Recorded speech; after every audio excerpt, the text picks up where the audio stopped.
నేడు మన టాలీవుడ్ స్టార్ హీరోలు ఒక సినిమా చేస్తున్నారంటే కోట్లు డిమాండ్ చేస్తున్నారు. కానీ సరిగ్గా 20 ఏళ్ల క్రితం మన హీరోలు ఎంత పారితోషికం తీసుకునేవారో తెలుసా? ఈ వీడియోలో చూద్దాం రండి. ఇది పార్ట్ 1. మన మెగాస్టార్ చిరంజీవి గారు 2006 ఇయర్లో టాలీవుడ్ అగ్రసింహాసనంపై ఉన్న వ్యక్తి చిరంజీవి గారు. ఆ సమయంలో స్టాలిన్ మూవీకి చిరంజీవి గారు 10 కోట్ల వరకు రెమ్యునరేషన్ తీసుకున్నారు. అప్పట్లో ఇదే అత్యధిక రెమ్యునరేషన్. అయితే కొసమెరుపు ఏంటంటే మొత్తం కలెక్షన్లే 30 నుంచి 40 కోట్లు ఉన్న ఆ రోజుల్లో 10 కోట్లు తీసుకోవడం అంటే అది మెగాస్టార్ స్టామినాకి నిదర్శనం. ప్రస్తుతం ఆయన ఒక్కో సినిమాకి ఇప్పుడు 70 నుంచి 80 కోట్ల వరకు తీసుకుంటున్నారు. నాగార్జున, బాలకృష్ణ, వెంకటేష్ సీనియర్ హీరోల్లో నాగార్జున అప్పట్లో శ్రీరామదాసు వంటి సంచలన హిట్ సమయంలో 9 కోట్ల వరకు రెమ్యునరేషన్ తీసుకునేవారట. ప్రస్తుతం ఆయన రెమ్యునరేషన్ 15 నుంచి 20 కోట్ల మధ్య ఉందని టాక్. ఇక బాలకృష్ణ, వెంకటేష్ గారు ఇద్దరూ కూడా 2006లో సమానంగా 4 కోట్ల చొప్పున పారితోషికం తీసుకునేవారట. లక్ష్మి, వీరభద్ర వంటి సినిమాలకి వారు ఆ రెమ్యునరేషన్ తీసుకున్నారట. నేడు ఆ ఇద్దరు హీరోలు ఒక్కో సినిమాకి 20 కోట్లకు పైగా పారితోషికం డిమాండ్ చేస్తున్నారట.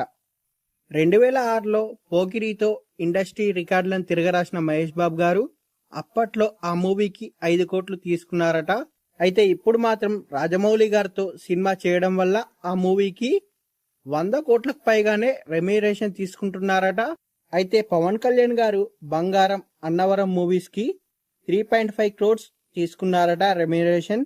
వరుస హిట్లతో ఇప్పుడు ఆయన పారితోషికం ఓజీ నాటికి 100 కోట్ల మార్కును టచ్ చేయడం జరిగిందట. ఇప్పుడు 100 కోట్లకు పైగా తీసుకున్నారట. అయితే 20 ఏళ్ల క్రితం జూనియర్ ఎన్టీఆర్ గారు వరుస ఫ్లాపుల్లో ఉన్నప్పటికీ 3.5 కోట్ల పారితోషికం తీసుకునేవారట. నేడు RRR తర్వాత ఆయన రేంజ్ అనేది మారిపోయింది.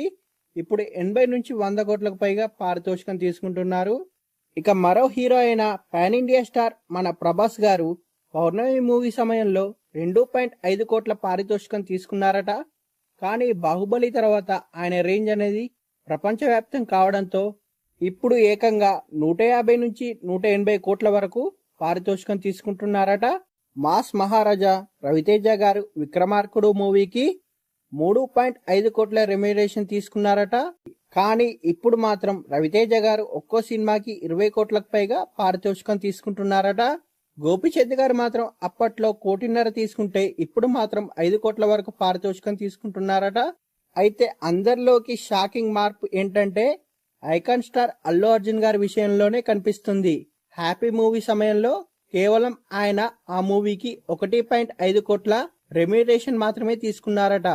ఇప్పుడు పుష్ప 2 తర్వాత ఏకంగా 200 కోట్లకు పైగా పారితోషికం అందుకున్న హీరోగా రికార్డు సృష్టించారు.